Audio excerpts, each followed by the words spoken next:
Inside, on page 2, is a story with rather more immediate ramifications for you, dear viewer, which is that now firefighters and postal workers are threatening to strike over pay and inflation.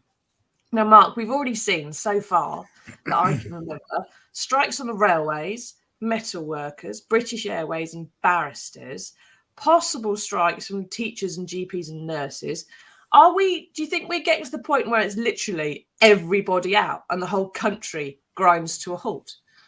I think it's a long way from that, but I think it wouldn't be an entirely bad thing if that happened. I think the government has no idea that because it's so out of touch, I think, with what people think. And I was astonished, like 50-something% of people supporting the rail strikes, which is astonishing. And then they say they use the same things that they would do in their sort of clubs. It's coming back to the 1970s and all that sort of thing, back to the days of Arthur Scargill. It's like when someone sort of makes a comic reference and doesn't understand that people do. Oh, it's like Frank Spencer, not knowing that people, unless you're 60, you won't know that reference. And I think a huge number of people think this is of course you have to do this. And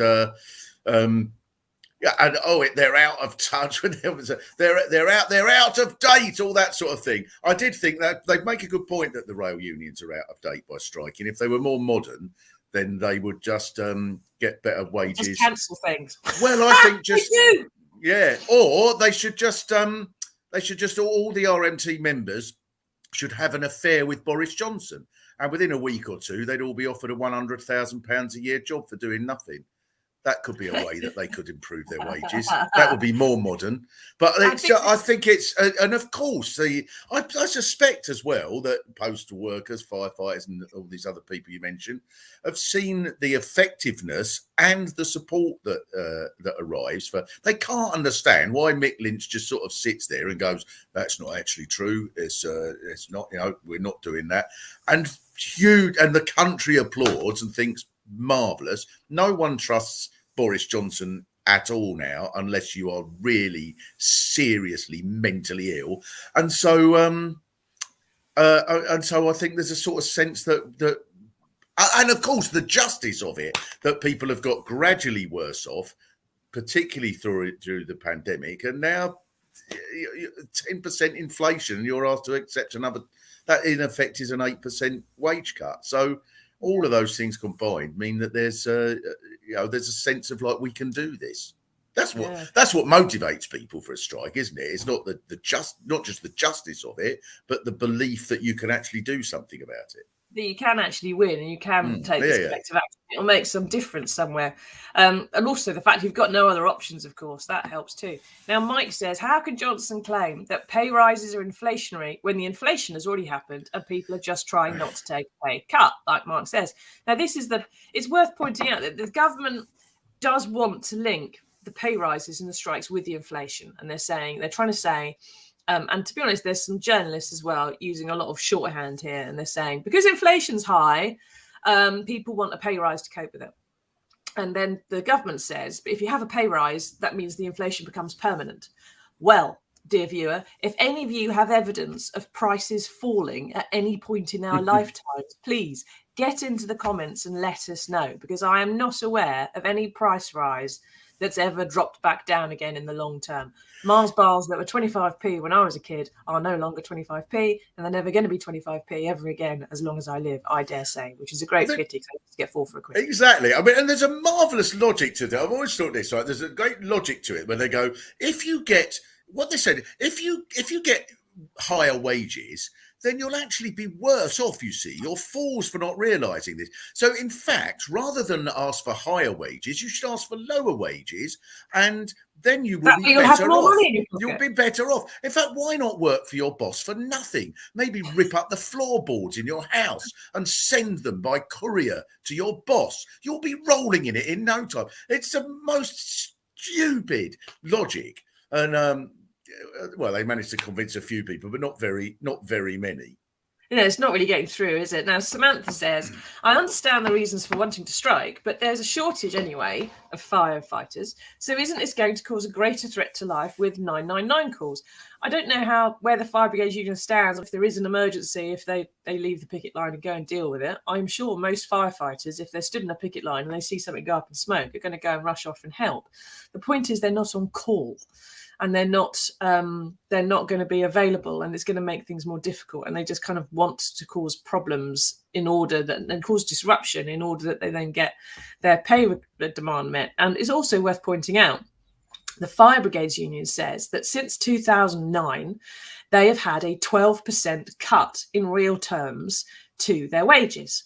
And what they're asking for here is 8%, right? So they're not even asking for everything they should have had since austerity, because where they've had below inflation pay cuts and 0% pay rises and so on. They're just asking for 3/4 of what they should have had, 2/3 of what they should have had, rather.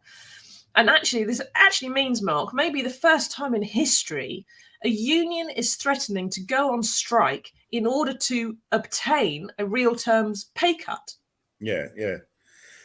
Well, yes, exactly, and I think that's and that connects with a huge number of people, isn't it? Which is over the last 10 years. This is the longest period, isn't it? I don't know, you know these sorts of things. I don't, but as far as I'm aware, this is the longest period in which average living standards have declined since just after the Napoleonic Wars or something, isn't that right?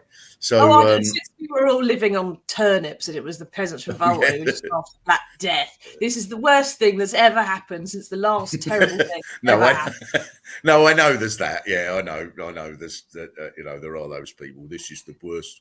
This is the longest. There is now more poverty than in any age since the Stone Age, and all those. Yeah, they typed out on their iPhone. Yes. Yeah, I know that, but I think that there is a sort of generalised feeling that it's common to people when the government says, "How dare these people demand all this when they're earning more than hospital workers?" And the same government are the people who didn't give the hospital workers anything. I think I said in my column something along the lines of, it's like a burglar being caught and saying, no, I'm not giving you your television back that I just robbed off you, because next door I robbed their television and all the jewellery and did a mess on their bed. So you should think yourself lucky. Really. All I took off you was the telly. Yeah.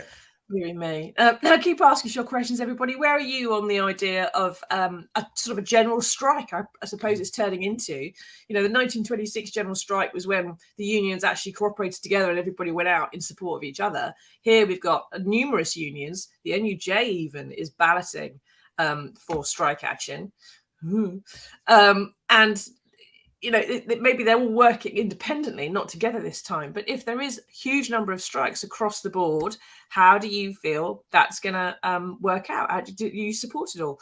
Jamie Martin says, do you think it's fair that MPs gave themselves a pay rise while everyone was struggling to make ends meet? Now, the pay rise Jamie's referring to from the so-called independent pay review body, which is not, because it's recruited and overseen by a committee of MPs, which I don't get to see. I don't get to oversee my pay rises. It's a shame, but there we are. They awarded themselves 3% back in the start of the year before the inflation kicked in. And that means about £2,200 extra a year on an average MP's 84 grand on salary. So it is below inflation now. It's only 3%, which is what quite a lot of these other organisations have been offered. So MPs would say, Jamie, that actually they're taking a real terms cut. They would have this same argument with you, right? That's that way they come. But a real terms, cut of only a 3% pay rise when you're earning 84 grand is still 2.5 grand in your pocket. So it's not that difficult. And plus, of course, they'll have the right to have 2-3 other jobs. Now, Carol says, I'm a local government worker. It's worked out I'm minus 38%. Dear God, Carol. I presume that's not in 1 year, but it's coming down over a number of years, and you've had those terms against inflation. Jim says doctors are asking for 30%. They are asking for a lot, but they've been asking for a lot for quite a long time and been ignored. And again, this is going back over historic cuts happening since austerity, which never needed to happen, of course. Ree says, we were warned about Brexit. Mark, do you think this is all part of Brexit? Is it all the pandemic? Is it just a Tory government? What's all this? Why is it? Why? Well, the first reason why is because there are a handful of people in society who are extremely wealthy, who own and control all the way that things happen, and it is in their interest to try and shuffle wealth away from the mass of the population towards them, and that sounds very old-fashioned, but that is still the case. And if you say that, and if you make that case, the government says you need to modernise. I love that the government says to the RMT, you need to modernise. What, modernise? Like the Conservative Party, the most modern institution in the world. People such as Jacob Rees, TikTok Mog.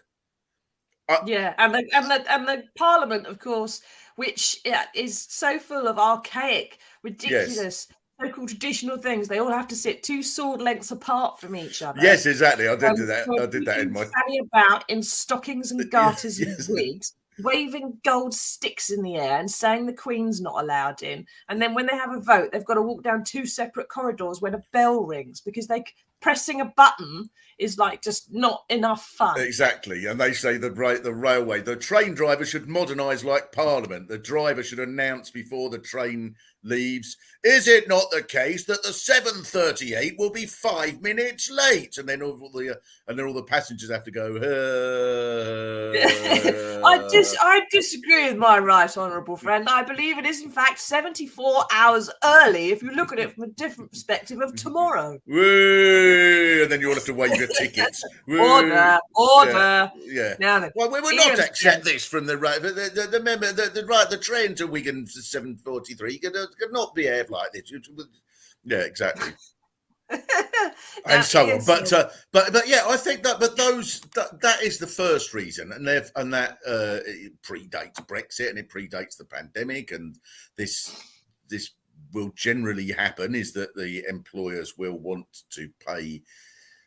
Most employers will want to pay their workforce less. Governments will want to pay their workforce less. That is the first reason. I think Brexit clearly hasn't helped, and there are some cases where that's made a very definite difference. But I don't think that's the main reason. I think that this did used to happen when we were still in the EU as well, and austerity happened when we were in the EU. I'm very much opposed to Brexit, but I don't think that's the only reason this is happening. No. Now, Ian says, we'll get there eventually, and here we are. A general strike would be a good start. What we need is a revolution. Why not, Ian? Mick Lynch for leader, if you ask me.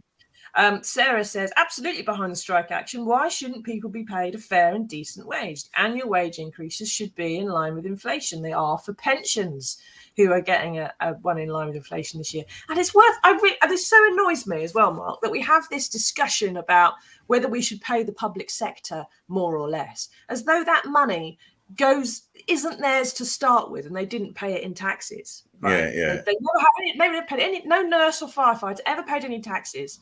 So this money, they want a gift. It's being given to them in return for nothing, and that when we give it to them, it goes into a black hole. And what actually happens is if you pay, let's say we paid firefighters 100% more, right? They've got 100% more cash in their pocket. They pay double the amount of tax. They pay double the amount of national insurance. They pay double the amount of pension contributions. They'd have a better car. They'd be able to move house. They'd be able to have another child. They'd be able to buy more stuff in the shops. They'd be able to buy a more expensive sandwich at lunchtime. All that money goes into the economy, not the firefighters' pockets. It goes into the economy, and it goes into other people's pockets. So if you pay the public sector a bit more, which is the only bit that the government can influence, nurses, doctors, teachers, MPs, whatever, then that goes out and goes into the private sector's pockets, because people go, I know, I'm going to buy a new computer because I need one and I don't have to scrimp and save for a year. I'm going to do this. I'm going to do that. I'm going to go on holiday. All the industries benefit if we pay people. They do all benefit. See, I think it's really interesting if you look at France, for example. Now, France is not a socialist country. It's been run by someone who's the president there is very much not of the left. But because in France they haven't had the equivalent of austerity, partly because the trade unions have been stronger and because there's been protests and, you know what the French are like, somebody suggests bloody shutting something down for half an hour and then the next thing everybody's setting fire to all the zoo animals in the middle of the motorway or something. But not just that, but because they haven't had, I was really interested in the French elections. Macron, the president, tried to raise the retirement age from 62 to 65 gradually. And that was what got him in a pickle. Marine Le Pen very opportunistically sort of opposed that and so on. And in the end, he's had to largely back down on that. And I thought, well, that's just one example. In France, very much a capitalist country, but their retirement age is 62. Here it's 66, isn't it, for men? Yeah, 66, and going up. Right? Yeah. And going up. So just on that one issue, before you even come to all these other things, then they got 4 extra years of work they get out of you here than there. And France still manages. The rich in France are still rich. The employers are still able to have like huge companies that make vast amounts of profits and so on. But here, because we've been so sort of smashed up over the last 40 years or so, as in terms of trade unions and resist all the sort of things that have meant that from Margaret Thatcher's days onwards that those people have won. Just on the issue of retirement, we do 4 extra years of work than them. And then they go, hey, we can't possibly give in to these demands. But they really, really could. They could give in to a great deal more than what the unions are demanding, and they would still be the people. And it's the very, very top people. That's why when they try to divide people, do you know what, the train drivers, some of them are earning £70,000 a year. They always exaggerate and so on. But even if they are earning £70,000 a year, the gap is not between the person earning 20,000 and the person earning 60,000. Of course, if you're earning 20,000, that seems like a massive gap, and it is. But that's not where the real division is. It's between the mass of the workforce and the tiny handful of people who are coining it in by millions. That's where the real gap is. And those people have become massively wealthier over the last 30 years. They started out wealthy, but it wasn't enough. Yeah, and then you've got chief executives who are earning 20, 60, sometimes even 80 times what the average person in their company is earning, and their sort of performance related so-called perks don't deal with whether the trains are running on time, whether the bins are getting emptied on the right day, but their performance related pay is how much money they can chisel out to give to shareholders, and then they get remunerated in return. So it's still not, I would move to France if they didn't keep voting for fascists, which I do find a bit worrying. Maybe that's what they're doing their extra 4 years. You thought they would have learned by now, wouldn't you? Debbie says, they haven't had a go for a long while, to be fair, in France. Well, yeah, I just don't trust them. Debbie in Australia says, in Australia, our local trains always announce when they're leaving and announce as we're close to the next stop and its name, so you get ready to depart. We had one premier band striking, and if you did, you could lose your job. We wouldn't have the conditions in our workforce if the older workers and unions didn't strike for it. We wouldn't have weekends, we wouldn't have maternity pay, we wouldn't have sick leave, and you wouldn't have holidays if the unions hadn't gone out on strike at some point. Debbie also mentioned that Australia's brought down the price of bread and other bits to sort of keep them affordable in this particular sort of crisis that the whole world is going through, and other bits of it seem to be dealing with bit better than us, perhaps. Very quickly before we move on to the next story, Mark, do you think the government's going to give way on this? Because they do seem to quite like the idea of this Thatcher era slugging it out with the left. But like you said earlier on, and as we've seen in the comments, most people are actually quite supportive. They don't have this 1980s divisive split that we had then. I think that they will be forced to back down to a certain degree. I think the one thing that is certain is that the rail workers and all of these other groups will get a better deal in all sorts of areas if they take action than if they don't.